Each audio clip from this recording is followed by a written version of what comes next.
कि इतना 100 बीघा हमारा देना पड़ेगा, 90 तोड़ना तो जंगल पड़ा था, 10वां हिस्सा भी भूमि का नहीं ठीक हो रहा था, जिसमें 90% भूमि जंगल में पड़ी थी। जो भाई आज न्यू कहे हैं बे हमारा में जमीन क्या नहीं था, मैं जमीन ले रहे, वो तोड़ सकते थे, लेकिन वो कठिन काम था तोड़ना।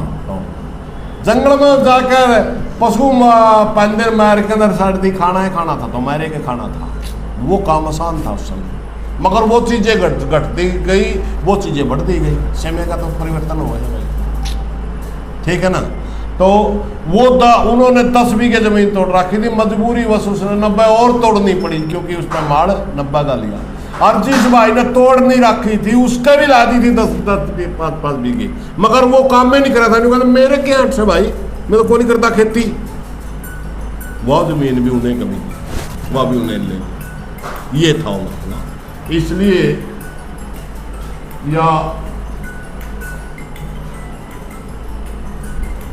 ये जो जाति का मामला है, वहां से जातियां बनी, ये काम का बंटवारा है, ये हमारी मेहनत का बंटवारा है, जाति नहीं है। दूसरी बात, आज जो हवाएं चल रही है, इसके पीछे भी एक बहुत बड़ा कारण है, इसके पीछे राजनीतिक कारण है। लोकसभा का चुनाव आप याद करो, आज जाट और चमार को लड़ाने की जो कोशिश करें, लोकसभा का चुनाव याद करो, एक घटना देश की आज़ादी के समय ही हुई थी। बाबा साहब भीमराव अम्बेडकर ने मनुस्मृति का दान किया था, वो मैसेज देने के लिए कि इस किताब की वजह से हमारा बंटवारा हुआ, भाई न भाई की गुलामी झेलनी पड़ी, नरकीय जिंदगी जीनी पड़ी दलित भाई ने। आपने दलित शब्द का जिक्र किया, दलित होता कौन है? हाँ, दबा कुचला। दबा कुचला दलित तो सवर्ण जाति में भी हो सकता है, हाँ, दबा कुचला सवर्ण जाति में भी हो सकता हाँ, है, वो उसको दलित नहीं क्यों नहीं कहा गया? वो मैं बताऊंगा आपको। वो एक कॉन्सेप्ट जो प्रचलन में आ जाता है, राजनीतिक लोग जो भाषा बोलते हैं वो ज़्यादा पॉपुलर शब्द हो जाता है, सिर्फ इतनी सी बात है। बहुत से समाज ने बहुत दूसरे तरह की जिंदगी जीनी पड़ी, और वो एक बाबा साहब एक ऐसे महापुरुष हुए हैं, उसके दिल में एक दर्द था। बाबा साहब को भी एक कास्ट कर लेके चल रहे हैं लोग। बताऊंगा वो कास्ट में, उस जो से कास्ट वाले इसका जाफी भर रहे हैं, वो उनकी कास्ट का ही नहीं था। कौन सी कास्ट के थे वो? लोग कहते हैं चमार, महार था, महार जाति से थे, महार जाति से थे, महार जाति। तो वो उस समय मनुस्मृति का दान उन्होंने कराया था। अब कुछ लोग लोगों ने ये समझा कि अगर ये संविधान लागू ना होता तो हमारी उसी तरह की मोनोपोली चलती जिस तरह वर्ण व्यवस्था के तहत चलती थी, हम ही सारी संपदा के मालिक होते, हमारा ही सारे लोग सेवा कर दे। इस संविधान ने हमारा सत्यानाश कर दिया, इसने अधिकारों का बंटवारा कर दिया, इसने जिनको अधिकार जमाने में नहीं थे उनके मुंह में जबान दे दी, ये अच्छी जिंदगी जीने के कि समझने काबिल बना दिए। उन्होंने 2018 में संविधान को दान कर दिया, संविधान जला दिया जंतर मंतर पे, दिल्ली राजधानी में जंतर मंतर। वहां से संविधान बचाने की एक लड़ाई शुरू होगी। पहली बात तो मैं बताऊंगा अपने संविधान को, छोटी मोटी बात नहीं है, मुख्य क्रांति है, बिना बोलने वाली क्रांति। क्रांति का मतलब हो समाज में पूरी तौर पे परिवर्तन ला देना, जैसे रसिया में आई हथियार से आई, चाइना में आई हथियार से आई, मगर ये क्रांति हथियार की बजाय मुख्य क्रांति ही, तो ये मुख्य क्रांति आई।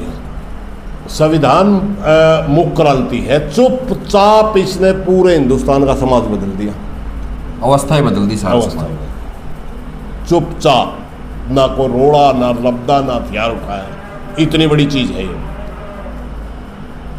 अब इसको जिन भाइयों को अधिकार मिलने शुरू हुए थे उनका दर्द हुआ, भाई तो संविधान दान का मतलब तो ये है हमारे अधिकारों पर दोबारा डाका।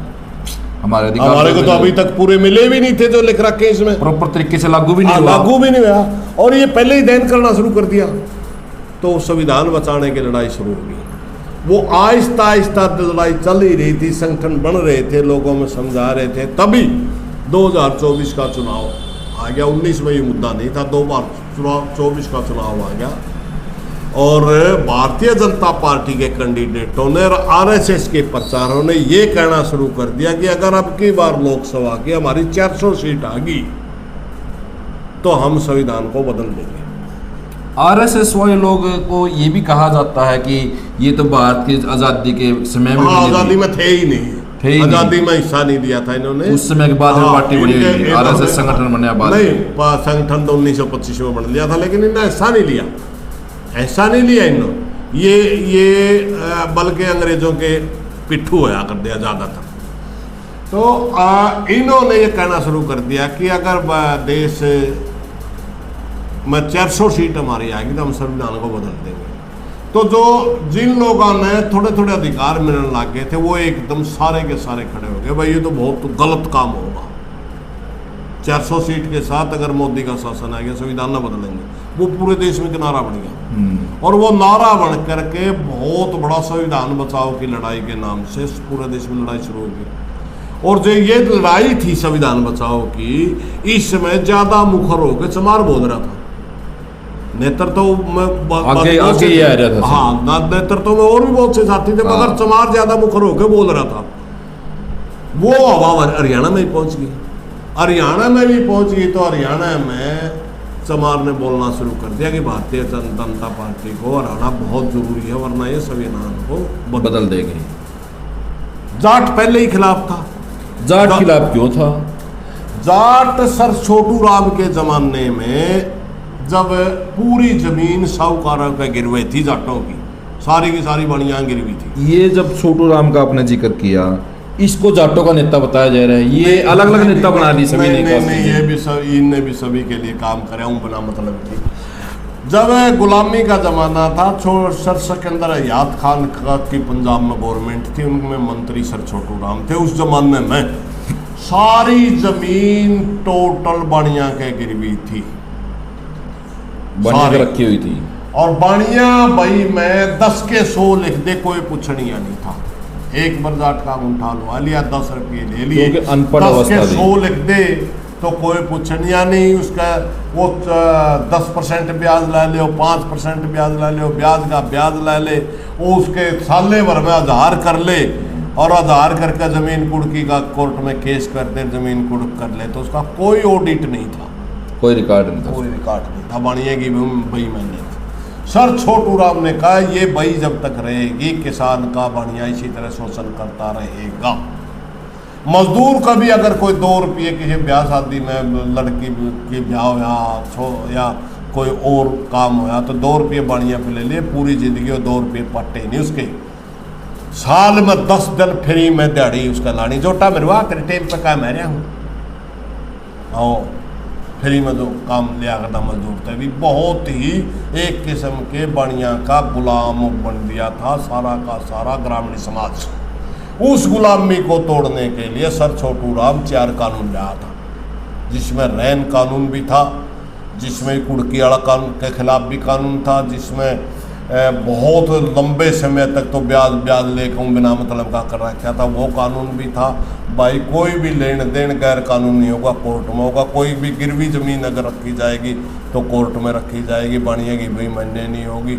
यो 14 घंटे का काम मजदूर से कोई भी ले सकता था, उसको तोड़ के 10 घंटे भी लेके आए थे। बाद में बाबा साहब ने 8 घंटे करे उनके। तो ये 4 कानून लेके आया था सर छोटू राम, उसका विरोध करा था उस समय लाहौर विधानसभा में जितने भी विधायक बनिए थे, जितने भी विधायक ब्राह्मण थे। और सर सिकंदर हयात खान की सरकार तोड़ने की कोशिश करी थी। तब एक रैली करी गई थी सोनीपत में, जो बहुत बड़ी रैली हुई थी। 4 दिन पहले समाज ने गाड़ी जोड़ कर चल दिया था, क्योंकि उस समय प्रचार का साधन सिर्फ खापों की चिट्ठी पट्टी थी। खापा में सर छोटू राम ने चिट्ठी भेजी थी, मैं मेरे साथ ऐसे ऐसे हो रहा है, मैं आपकी ज़मीन छुटवाना चाहता हूँ साहूकारों से, मैं आपको कर्जे से मुक्ति दिलाना चाहता हूँ साहूकार के से, मगर ये हमारी सरकार तोड़ना चाहूँ। तो कई लाख आदमी सोनीपत इकट्ठे हुए थे। तब उस पंचायत के अंदर सर छोटू राम ने प्रस्ताव रखा था कि भाइयों हमारी सरकार तोड़ रहे हैं। उस समय के ब्राह्मणों के बड़े नेता गोपी चंद भार्गव हुआ करते, जो बाद में पंजाब जब आज़ाद पंजाब के चीफ मिनिस्टर बने वो था, और भगवत दयाल शर्मा तो बाद में बना है। चलो ये मुख्यमंत्री हरियाणा का बना है, वो गोपी चंद भार्गव था, बलवंत राय तायल हिसार का बढ़िया था, ये इस तरह के बहुत गणे लोग थे, 2-3 के नाम मैं जानूँ, वो बहुत गणे थे। तो वो पंजौर विधानसभा में इनकी संख्या ज़्यादा थी इस समय, क्योंकि सरमाएदारी का वोट था, बढ़िया विधायक ज़्यादा थे। तो सरकार तोड़ने की न जब वो कोशिश करी, उस कानून को मारकाटू कानून कहा गया था, जो भैया जड़वाई सर छोटू राम भाई जड़वाई गई। हाँ भाई की मैंने नहीं रहा, 2 भाई होती थी, एक तो बढ़िया लिखा दोनों बढ़िया करता, एक जाट ने दे आता लिख के भाई 10 के तेरी 100 लिखते, हाँ ला इसका गुंठा ला, या तेरी भी तरह का राजन लिए रोड़ो तो लिख तो 100 को दिए, पहला 10 के आप पाली में 100 आप पाली में भी लिख लिया और उसमें भी लिख लिए, उसमें लग ली। फिर वो भाई जड़वाई थी, सारे जाटा दिन कह दिया भाई जड़ा दो, बाणिए की भाई मैंने नहीं है, तारी भाई दियो जड़ा, उस समय भाई जड़ाएगी। तो वो जब वो भाई जलाने वाला मामला चल रहा था, जब उस बार उनको कर्जे से मुक्ति मिली थी, उस समय इन्होंने विरोध करा था। उस रैली में जो प्रस्ताव रखा, पूरे समाज ने सर छोटू राम को अधिकार दे दिया, चौधरी साहब अगर ये सरकार तोड़ेंगे, इलेक्शन होगा, हम आपने फिर बना देंगे, पीछे न हटिए।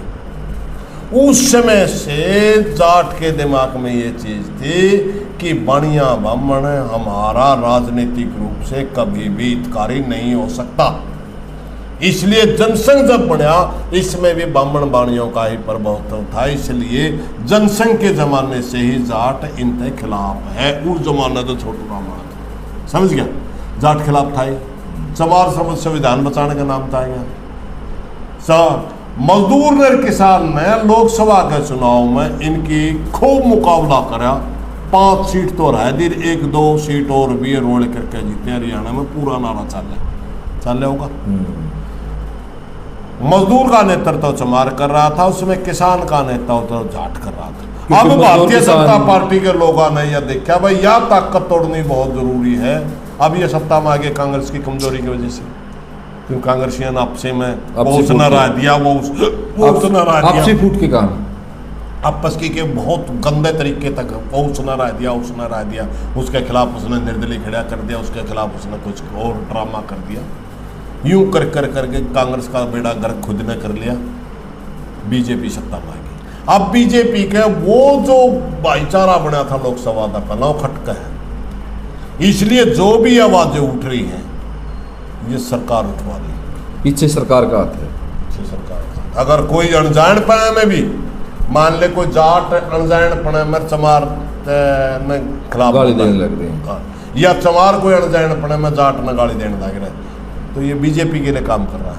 या तो बीजेपी वाले लोगों के ने उनका आंगली ला रखी है, अगर वो अनजान पने में कर रहे हैं तो भी वो बीजेपी का फायदा कर रहा है, क्योंकि बीजेपी चाहती है किसान और मजदूर में विवाद। किसान मजदूर हमारे दर्शकों को क्या कहोगे भाई, जो आज के भाईचारा खराब किया जा रहा है? से प्रार्थना है, जो जाट को चमार को लड़ाने की एक कोशिश की जा रही थी, आरएसएस की बीजेपी की कोशिश है भाई, मेरी प्रार्थना इनका कहना था अब नहीं लड़ना चाहिए, ऐसा कोई काम नहीं करना चाहिए जिसमें समाज का नुकसान हो, क्योंकि आज देश बड़ा विकट स्थिति में है, अपने देश का नहीं कोई नहीं, और आज हमने संविधान लोकतंत्र बचाने के लिए लड़ना है। किसान मजदूर में फूट होगी तो हमारी ताकत कमज़ोर होगी, हम एक होंगे तो बिल्कुल इन चुनौतियों का सामना कर सकते हैं। मेरी हाथ जोड़ के प्रार्थना सारे भाईचारा ने शांति बना करके भाईचारा बना के रखना है। भाई हमारे साथ में आपने देखे सुरेश को जी, जो किसान नेता है और पूर्व में खाप प्रधान भी रहे। ज़्यादा से ज़्यादा वीडियो को शेयर करें ताकि इस जो समाज को जो आज तोड़ने की ताकत की जा रही है, समाज को दो भागों में बांटने की कोशिश की जा रही है, इसको ना तोड़ा जाए। ज़्यादा से ज़्यादा वीडियो को शेयर करें। धन्यवाद।